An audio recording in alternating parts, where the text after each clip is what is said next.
Starting Insomniac back in 1993 gave me the opportunity to have an excuse to go out and grab Alias and buy a Silicon Graphics workstation. And that's really where Insomniac began its love affair with Alias products and now Autodesk products. Our recent history has been about first Resistance Fall of Man, which just came out for the PlayStation 3. The Ratchet and Clank series, we made 4 of them. Before that, we made the Spyro the Dragon series for the PlayStation 1. And even before that, way before my time, the company made Disruptor for the PS1. Resistance basically follows the story of Nathan Hale and his involvement in a conflict that takes place. It's sort of an alternative history. Instead of World War II taking place, this takes place in the 1950s where World War II never happened. The world is basically fighting off the Chimera. And it basically follows the journey of Nathan Hale as he goes through and encounters the Chimera as they're invading England. The PlayStation 3 offered us a lot more opportunities to create a more photorealistic game with Resistance Fall of Man and to do things that we never dreamed about on our previous games. First off was the high-res modeling for normal mapping that we had to put into our pipeline. There was also multi-channel texturing and more sophisticated shader work. We were also creating much higher polygon counts for real-time than we've dealt with in the past. And the game just overall had much larger scope than the kinds of things we've developed before. To build a section of an environment, we try to break it down into digestible pieces that we call zones. Our zone tool lets us really share levels so that many people can be working on the same level at the same time by each working on a discrete section.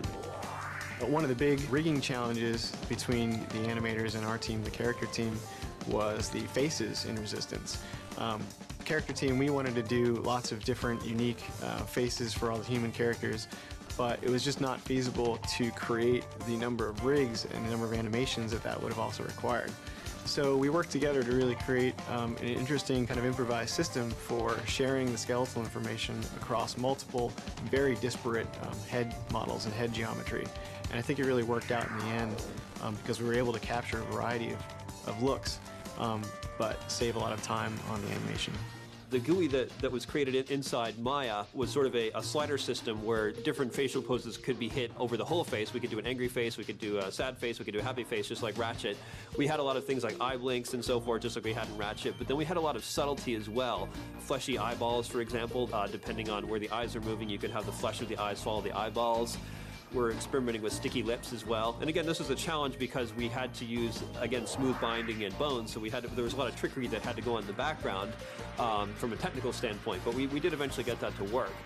When we began concepting for Resistance Fall of Man, we really didn't have any idea that we would be the big launch title for PlayStation 3. And then we figured, okay, it's time to make a game that is much bigger than the traditional launch title. Forget about the competition. Let's just do what we do and really give the consumers a lot of bang for their buck. And it was a fantastic opportunity for us to get Resistance out there and be synonymous with the PlayStation 3 launch. We are pretty big Maya enthusiasts around here. We use it in many, many production situations, almost as a Swiss Army knife. When a problem comes up, we can typically work around the problem using Maya as our tool set.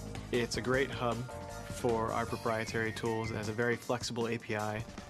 The rigging and animation software is second to none. And I fully expect Maya to be just as extensible in the future as it's been during our development.